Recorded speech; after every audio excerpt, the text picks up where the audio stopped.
लिखा तो असली वहाँ पर आती है और फुल गुस्से में आके उसको बोलती है, क्या प्रॉब्लम है तुम्हें? मैंने तुम्हें कहा था ना हम फ़ोन पे बात कर लेंगे, और मुझे यहाँ पर क्यों बुलाया? अगर हमें किसी ने देख लिया तो नज़ीर को गुस्सा आ जाता है। वो ना उसका गला पकड़ लेता है और उसको ना गलत ज़ोर से दबाता रहता है। तो ना असली को बिल्कुल भी सांस नहीं आ रही होती और वो कसकर उसका गला पकड़े रखता है। नज़ीर, बहुत अच्छा किया, एक बार फिर से करना, ठीक है? फिर ना वो बोलता है कि मैंने तुझे बोला था ना कि मरकान के साथ कोई भी पंगा मत ले। मैंने बताया था कि तुझे हैवी प्राइस पे करना पड़ेगा अगर तूने मरजान के साथ कुछ भी किया। फिर ना वो गला उसका फिर से और ज़ोर से दबा देता है और नीचे फेंक देता है असली को। असली ना ज़ोर ज़ोर से सांस लेने लग जाती है। असली को ना सांस नहीं आ रही होती और ज़ोर ज़ोर से सांस लेने लगती है और वो उसकी तरफ देखने की कोशिश करती है पर फिर उसको सांस नहीं आ रही होती। फिर वो बोलता है कि मैंने तुझे बोला था और तुझे समझ नहीं आई, हाँ? अब देख मैं तेरा हाल क्या करता हूँ। तो असली बोलती है कि क्या कर रहे हो, पागल हो गए हो क्या? मैंने किया क्या है, तुम कर क्या रहे हो? और ना उसको फिर से सांस नहीं आ रही होती और फिर वो ज़ोर ज़ोर से सांस फिर से लेने लग जाती है। फिर ना वो नज़ीर को बोलती है कि Nazir, I am going to kill you, और मुझे ये भी पता है कि तुम मुझे मारना चाहता है पर मैं ऐसे नहीं मरूंगी। तो नज़ीर उसको बोलता है कि तूने मेरी बात नहीं सुनी और अब मैं तेरे को इतना ज़्यादा हर्ट करूँगा कि ये तो सिर्फ रिहर्सल थी, आगे वाले आने वाला टाइम देख। तुझे मैं अनफिनिश्ड नहीं छोड़ूंगा, तब मैं तुझे मार कर ही छोड़ूंगा असली। और अगर अब तुमने मरजान के साथ कोई भी पंगा लिया तो देख लेना। तो असली बोलते है कि ये क्या नॉनसेंस बात कर रहे हो, मैंने कुछ नहीं किया है, तुम्हें हो क्या गया है, तुम क्या कर क्या रहे थे? वो बोलता है कि क्या नॉनसेंस, मैंने तुम्हें कहा था ना कि मेरे साथ गेम्स मत खेलना, और मुझे ना सब कुछ पता चल गया है, जो जो तुमने प्लान किया था ना, एवरीथिंग मुझे सब पता है कि तुमने ही सब कुछ प्लान किया था मरजान को मारने का। और अगर मरजान को कुछ हो जाता असली तो मैं तेरे को ज़िंदा नहीं छोड़ता। यार मेरे को ऐसे लगता है नज़ीर ना जल्दी फाउंड आउट कर लेता है, लाइक आतिश को अभी तक नहीं पता चला कि असली इसके पीछे थी। फिर ना असली बोलती है कि मेरे को नहीं पता तू किस बारे में बात कर रहा है। तो नज़ीर कहता है कि वो तो तेरे को अच्छी तरह से समझ आ जाएगा, तेरे को सब पता है कि मैं किस बारे में बात कर रहा हूँ। अगर तूने मरजान के साथ फिर से पंगा लिया ना तो मैं सच में तुझे मार डालूंगा।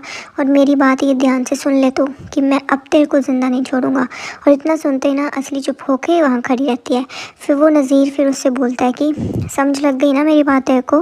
और फिर वो बोलता है कि अगर अगली बार तूने मेरी बात नहीं सुनी तो इसके बदले में मैं तुझे ऐसे छोड़ूंगा नहीं, अच्छे से सबक सिखाऊंगा और तू यहाँ पर नहीं खड़ी होगी। और अच्छे से समझ ले कि तूने किया क्या है और अगली बार तूने क्या करना है। अगली बार अगर तूने मेरे साथ गेम्स खेली तो देख लेना। तो फिर वो बोलती है कि कैसे, तुझे कैसे पता चला और तुझे कैसे पता है कि मैंने मरजान को मारने की कोशिश की थी? तो नज़ीर कहता है कि मेरे को किसी ने नहीं बताया, मेरे को खुद को पता था कि उसकी सबसे बड़ी दुश्मन तो तुम हो और तुम्हारे बिना इतना घटिया काम कोई नहीं कर सकता। और मुझे पता था कि तुम इस चीज़ के लिए पक्का फंस जाओगी और तुम फंस गई। देखा? तो ये सुनकर ना असली शॉक हो जाती है।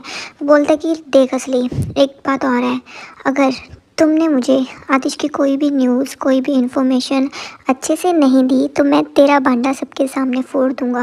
और फिर वो उससे कहता है कि अगर मेरे साथ तूने धोखा किया ना तो अपना हिसाब लगा लेना, तुम्हें पता भी नहीं लगेगा कि तुम्हारे साथ क्या हो गया और तुम इस दुनिया से चली गई।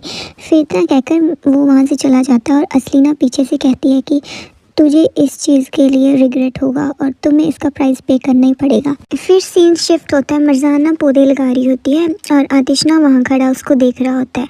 तो मरजान को अभी तक पता नहीं चलता कि आतिश उसको देख रहा है। मरजान जैसे ही अपने बाल ठीक करने लगती है ना उसकी नज़र आतिश पर पड़ती है और वो देख लेती है कि आतिश उसको कॉन्टीन्यूसली वहाँ खड़ा देख रहा है और स्माइल करने लग जाती है मरजान उसको देख कर।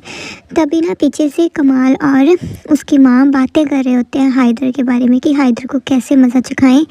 तो अभी आतिश का उन पर बिल्कुल भी ध्यान नहीं होता। तो कमाल कहता है ना मुझे हैदर के बारे में सोच सोच कर ना बहुत ज़्यादा गुस्सा आ रहा है। और ना वो असली की माँ कहती है कि हाँ मुझे ना जल्दी से जल्दी अपना बदला पूरा करना ही करना है और कैसे ना कैसे हैदर को यहाँ से बाहर निकालना ही है। तभी ना वो आतिश को कहती है क्यों आतिश, मैं सही कह रही हूँ ना कि हमें अपना बदला फिर से शुरू करना चाहिए क्योंकि हम ऑलरेडी बहुत लेट हो चुके हैं। तो जैसे ही उसकी नाम सुनाई देता है आतिश को तो वो बोलता है कि क्या हुआ माँ, क्या कह रही थी? तो फिर वो बोलती है कि आजकल ना तुम्हारा ध्यान ज़्यादा ही कुछ भटक रहा है, और मैं ये कह रही हूँ कि अगर हम सारे बिखर गए तो हमें हाइदर से बदला लेने में बहुत ज़्यादा तकलीफ़ होने वाली है। तो हमें जल्द से जल्द कोई प्लान बनाना होगा ताकि हम सब इकट्ठे होकर हाइदर से अपना बदला पूरा कर सकें। हमें जल्दी से वापस से उसको मुट्ठी में करना होगा, नहीं तो वो हम सबसे बाहर निकल गए तो हम कुछ नहीं कर सकेंगे। पर आतिश ना उसको देखकर कुछ भी नहीं बोलता, पर चुप करके खड़ा रहता है। तो फिर वो असली की माँ बोलती है कि ना हम मुट्ठी अभी ना बहुत ज़्यादा कसकर बंद करनी होगी ताकि वो कुछ भी हमारी मुट्ठी में से निकल ना सके, और टाइम हमारा पास हो रहा है। आतिश तुम्हें ना कुछ सोचना होगा, तुम बहुत टाइम ले रहे हो।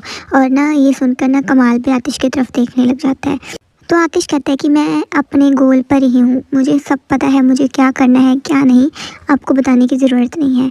तभी वहाँ पर असली आ जाती है, और असली ना पूरी ऐसे अजीब सी होकर आती है, और उसे देखकर ना सब लोग डर जाते हैं, और स्पेशली कमाल, वो तो ऐसे खड़ा हो जाता है। वो बोलता है तो कि क्या हुआ असली?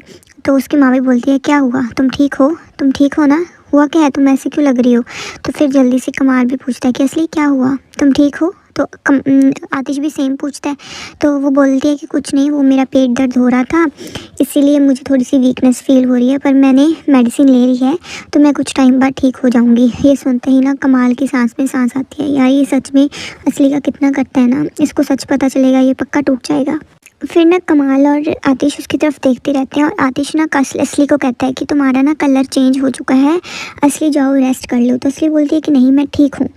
फिर उसकी माँ कहती है कि कोई बात नहीं, मैं काम वाली को कहकर तुम्हारे लिए ना कुछ लेमन टी वगैरह बनवा कर देती हूँ। तो वो बोलती है कि कोई बात नहीं माँ, मैं अभी ठीक हूँ। तो फिर आतिश उसको बोलता है कि अपना ध्यान रखा करो, ठीक है ना? तो असली ये सुनकर ना फिर स्माइल करने लगती है। उसको पता चलता है कि ओ माय गॉड, आतिश इस मेरी कितनी फ़िक्र करता है, करता है फ़िक्र।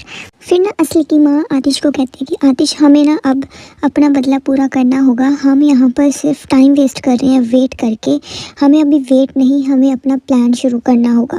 तो असली बोलती है कि हाँ अब हमारे पास अपॉर्चुनिटी है, वो है मरजान, हम मरजान को अपना मोहरा बना सकते हैं। और ये सुनते ही ना आतिश मरजान की तरफ देखने लग जाते हैं। फिर ना असली फिर कहती है कि ना हम अपना प्लान और हमारा रिवेंज ले सकते हैं, पर उसकी तो रॉयल्टी ख़त्म ही नहीं हो रही है, और आतिश अब किडनैपर्स को पकड़ने में बिजी है। वो तो हमारा रिवेंज भूल ही गया है, उसको तो ये पता ही नहीं है कि हम यहाँ पर रिवेंज लेने आए थे। तो यहाँ पर वो हमारा रिवेंज छोड़कर अभी मरजान के किडनैपर्स के पीछे पड़ गया है। तो इतनी बात सुनते ही ना आतिश का गुस्सा ना फुल आसमान पर होता है। वो बोलता है कि मेरी वाइफ को किसी ने किडनैप कर लिया था, और आप लोग क्या सोचते हो कि मैं यहाँ पर बैठा रहूँ और ये सब बातें छोड़ दूँ?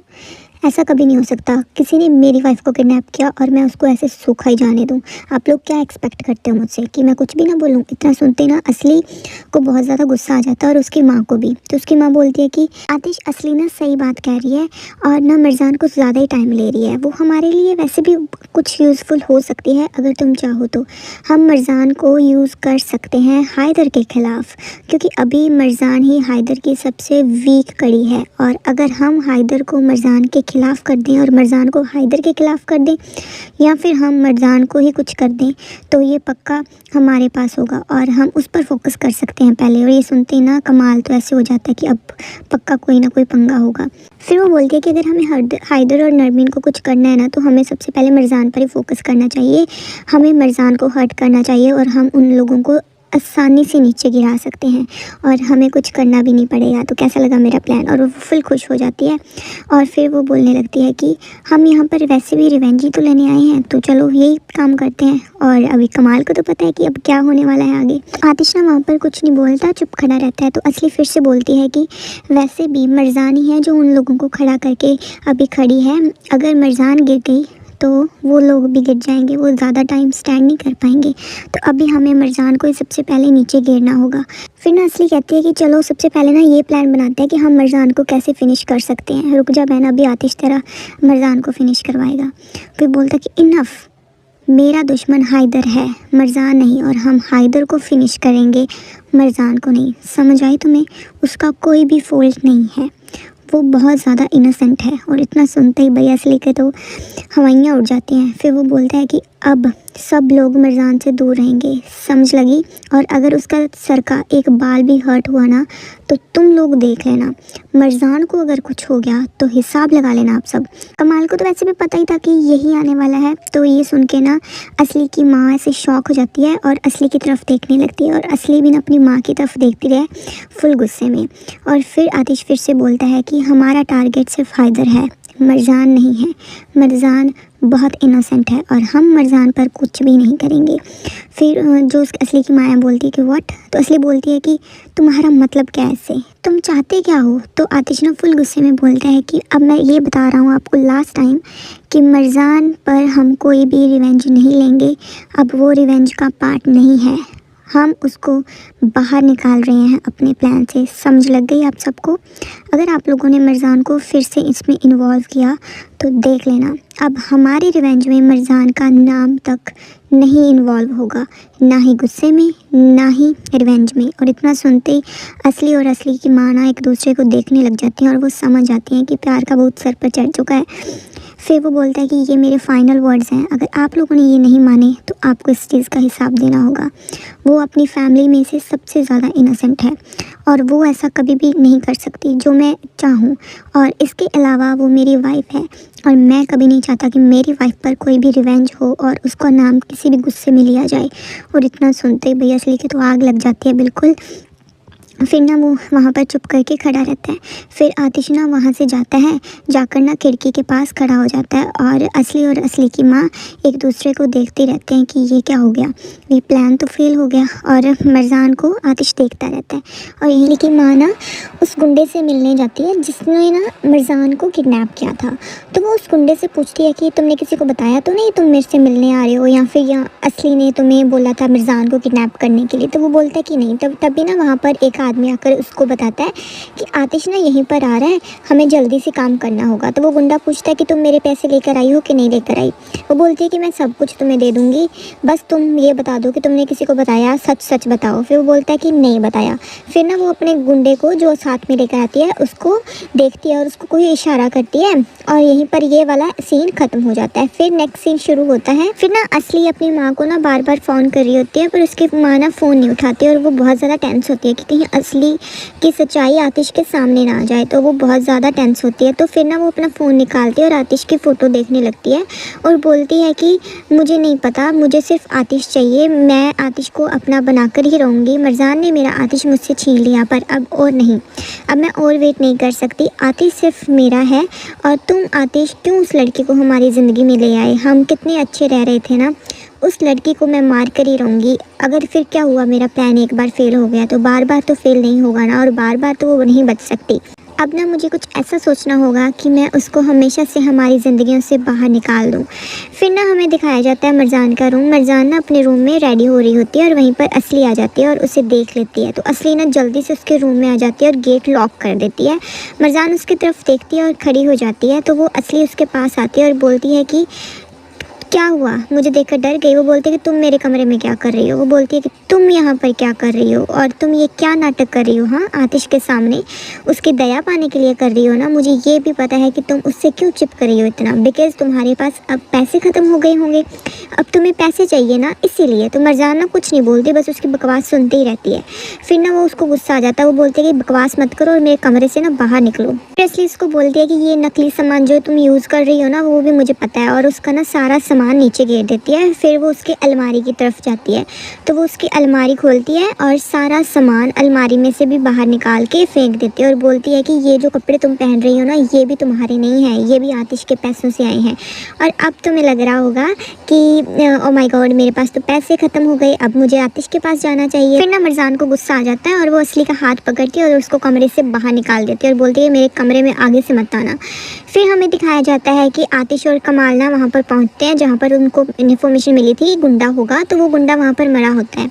तो वो कमाल को कहता है कि ये अभी अभी मरा है, इसकी बॉडी ना अभी वार्म है। और ना गाइस उसके गुंडे के ना हाथ में गन होती है। तो आतिश बोलता है कि अब हम क्या करेंगे, एक ही सुराख था हमारे पास, वो भी ख़त्म हो गया, अब हम दूसरे गुंडे को कैसे ढूंढ पाएंगे कि वो कौन था और मरजान को क्यों किडनैप करने जाते थे।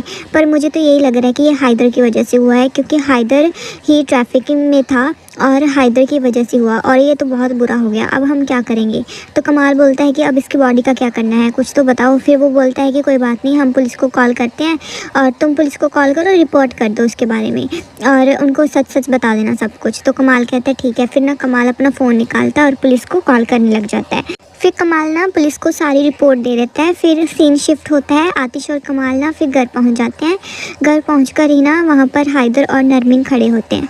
तो वहाँ पर जैसे ही वो उनके पास जाते हैं तो हैदर उनको बोलता है कि तुमने उस आदमी को ढूंढ लिया क्या। तो वो बोलता है कि हाँ मैंने उसे ढूंढ लिया, पर ये सुन लो कि ये सब ना तुम्हारी वजह से हुआ है। मरजान तुम्हारी वजह से किडनैप हुई थी, बिकॉज़ तुम ये गंदे काम जो करते हो ना उनकी वजह से मरजान किडनैप हुई थी और ये घटिया काम करने बंद कर दो। तो वो बोलता है कि क्या बोलते हो, मेरा कोई डर्टी काम नहीं है और मैं ऐसे गंदे काम नहीं करता, ये सब झूठ है। ठीक है, समझ लग गई ना तुम्हें, मेरा कोई ऐसा काम नहीं है। फिर आतिश उसको फिर से गुस्से से बोलता है कि झूठ मत बोलो, मुझे सब पता है। तुम्हारी बेटी मरने वाली थी, अगर मैं वहाँ पर टाइम से नहीं पहुँचता तो वो अब तक मर जाती। और तुम क्या कह रहे हो हाँ कि तुम घटिया काम नहीं करते, तुम्हारे घटिया कामों की वजह से वो वहाँ पर पहुँच गई थी। मैं मरजान को ये बात नहीं बताऊँगा क्योंकि मैं मरजान को अब और अपसेट नहीं करना चाहता, क्योंकि उसने बहुत कुछ झेला है। अब मैं कुछ नहीं बताऊँगा और वो बहुत कुछ अभी भी झेल रही है और मैं नहीं चाहता कि तुम्हारी ये बात सुनकर अब वो फिर से टेंस हो जाए, और इसलिए मैं उसको ये नहीं बताऊंगा। तभी ना पीछे से मरजान आ जाती है और मरजान ना वहाँ पर आकर खड़ी हो जाती है। तो जैसे ही सब मरजान वहाँ पर आती है ना तो सब लोग चुप हो जाते हैं। तो वो पूछती है कि क्या हो गया, कुछ गलत हुआ है क्या। फिर आतिश कहते हैं ना नहीं कुछ नहीं हुआ, और नरमीन भी बोलती है नहीं स्वीट हार्ट कुछ भी नहीं हुआ है, वो ना आतिश को उस गुंडे के बारे में पता चल गया था, इसलिए ना वो हमें उस गुंडे की रिपोर्ट दे रहा था। तो मरजान पूछती है क्या हुआ, क्या मिला। तो नरमीन बोलती है कुछ नहीं, बस अभी ये बता ही रहा था हमें उस गुंडे के बारे में। और फिर वो मरजान चुप हो जाती है और हैदर उसकी तरफ देखने लग जाता है। फिर ना मरजान हैदर कमाल से पूछती है कि तुम दोनों को हुआ क्या है, तुम दोनों की ये चोटें कैसे आई हैं। तो कमाल और आतिश कुछ भी नहीं बोलते हैं। ठीक है, फिर वहाँ पे से ना नरमीन और हैदर वहाँ से चले जाते हैं खड़े खड़े और सुनकर बातें उनकी। फिर ना वो बोलती है कि तुम्हें हुआ क्या है, तुम्हें चोट लगी है क्या, बताओ मुझे चोट लगी है क्या। फिर वो बोलते हैं कि नहीं हम ठीक हैं। तो मरजान का ना फिर ध्यान जाता है आतिश के हाथ पर, उसके हाथ पर ना चाकू लग जाता है। तो वो बोलती है कि ये तुम्हारे हाथ पर क्या हुआ, बताओ मुझे कैसे चोट लगी। फिर वो कुछ नहीं बोलता क्योंकि वो उसे बताना ही नहीं चाहता था कि कैसे चोट लगी है।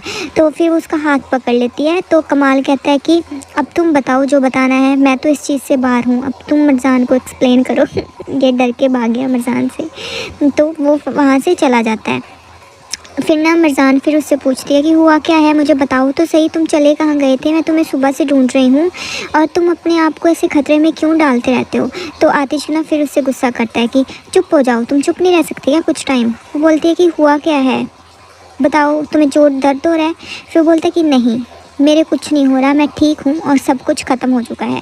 फिर वो बोलती है क्या ख़त्म हो चुका है, बताओ तो सही, अगर तुम्हें कुछ हो जाता तो क्या होता, हाँ बताओ मुझे, अगर तुम्हें वो मार डालते फिर क्या होता। फिर वो बोलता है कि तो तुम क्या चाहती हो कि मैं घर पर बैठा रहूं, चुपचाप बैठा रहूं, कोई भी आए और कुछ भी तुम्हें कुछ कर जाए और मैं चुपचाप यहीं पे बैठा रहूं और मैं कुछ करूं भी ना, और मैं यहीं पर बैठ जाता हूं वेट करता हूं और भी कोई 4 गुंडे आएंगे और तुम्हें कुछ कर जाएंगे, फिर मैं फिर भी चुप करके बैठा रहूँगा। फिर वो बोलती है कि ऐसे नहीं मैं बोल रही, मैं जस्ट ऐसे बोल रही हूँ कि अगर तुम्हें कुछ हो जाता तो क्या होता। फिर बोलता है कि तुम्हें क्यों फिक्र हो रही है अगर मुझे कुछ हो जाता। इसको फिर से मूड स्विंग्स आ गई गाइस, ये फिर से लड़ने लग गया। फिर आतिश ना फिर उससे लड़ने लग जाता है और बोलता है कि अगर मेरे को कुछ हो भी जाता तो तुम्हें इससे क्या फ़र्क पड़ता है, हाँ बताओ मुझे, तुम्हें इससे क्या फ़र्क पड़ता है, और हो भी क्या जाता, तुम लोगों की लाइफ तो मेरे से फ्री हो जाती ना। तो मरजाना चुप होके उसकी तरफ देखती रहती है और सैड हो जाती है फिर से। फिर वो बोलती है कि मैंने ऐसा कुछ नहीं कहा। तो आतिश को फिर से गुस्सा आ जाता है, अगर कोई भी मेरी बीवी को तंग करेगा या फिर मेरी बीवी को हर्ट करने की कोशिश करेगा उसको उसका प्राइस पे करना ही पड़ेगा। तो वो बोलती है कि अच्छा तो ये बात है कि अगर आतिश करान की वाइफ को कोई भी तंग करेगा तो उसको उसका प्राइस पे करना पड़ेगा, है ना। वो बोलती है कि हाँ। तो कहती है ठीक है हो गया ना, अब सब कुछ ख़त्म हो गया ना, तो प्लीज़ अब अपने आप को ख़तरे में मत डाला करो प्लीज़। फिर वो बोलता है कि अब मैं कोई ख़तरे में नहीं डालूँगा और हमें एक आदमी तो मरा हुआ मिला है और एक भाग गया है, तो अब तुम्हें ना किसी से भी डरने की ज़रूरत नहीं है, अब तुम अपनी लाइफ अच्छे से जी सकते हो, ठीक है। और अब हम उस आदमी को ढूंढेंगे जो भाग गया है इसमें से। अब मैं उस आदमी को नहीं छोड़ूंगा, जब तक मैं उस आदमी को ढूंढ नहीं लेता मैं चैन की सांस नहीं लूँगा। पर अब तुम्हें डरने की ज़रूरत नहीं है क्योंकि वो फ़ॉरेन में है और यहाँ पर नहीं आ सकता। इतना सुनते ही ना मरजान उसका हाथ पकड़ने लगती है और बोलती है कि मुझे पहले तुम्हारा हाथ दिखाओ और मुझे ये बताओ कि तुम्हारे लगा क्या है। तो इसको फिर से मूड स्विंग्स आ जाएंगे। ये अपना हाथ ना ऐसे ज़ोर से उससे छुड़वा लेगा और बोलेगा तुम्हें फ़िक्र करने की ज़रूरत नहीं है, मैं ठीक हूँ और ये सब इम्पॉर्टेंट नहीं है। फिर ना वो वहाँ से चला